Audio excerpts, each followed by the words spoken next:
శ్రీమాత్రే నమః. మిత్రులందరికీ శుభోదయం. ఈరోజు శ్రీ విశ్వావసునామ సంవత్సర పాల్గొన శుద్ధ పౌర్ణమి మంగళవారం. ఈరోజు మఖా నక్షత్రం ఉదయం 7:37 వరకు ఉంది. తదుపరి పుబ్బ. ఈరోజు మార్చి 3, 2026 తేదీ మంగళవారం. ఈరోజు దుర్ముహూర్తం ఉదయం 8:40 లాగైతే 9:29 వరకు ఉంది. మరలా తిరిగి దుర్ముహూర్తం రాత్రి 10:58 లాగైతే 11:46 వరకు కూడా దుర్ముహూర్తం ఇవ్వడం జరిగింది.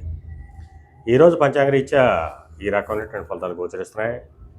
అలాగే ఈరోజు మనకి సంపూర్ణ చంద్రగ్రహణం.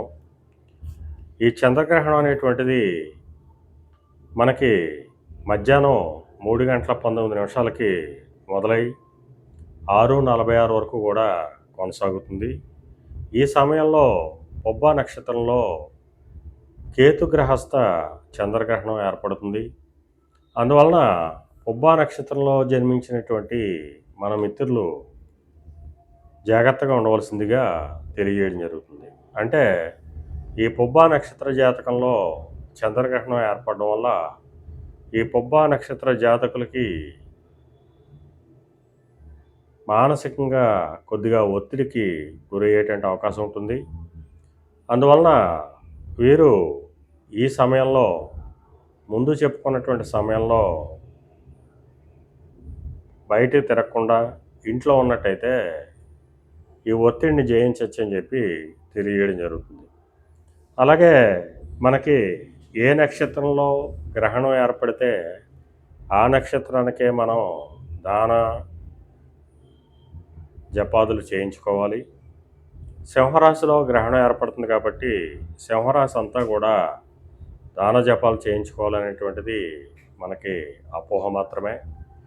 కేవలం ఈ చంద్రగ్రహణం అనేటువంటిది పొబ్బా నక్షత్రంలోనే ఏర్పడుతుంది కాబట్టి ఈ పొబ్బా నక్షత్ర జాతకులు పట్టు స్నానం, విడుపు స్నానం చేసి మరుసటి రోజు దానాలు వేరే ఎవరి ప్రాంతాలను బట్టి వారు దానాలు ఆచరించినట్టయితే ఈ చంద్రగ్రహణం యొక్క ప్రభావం తప్పవచ్చని చెప్పి తెలియజేయడం జరుగుతుంది.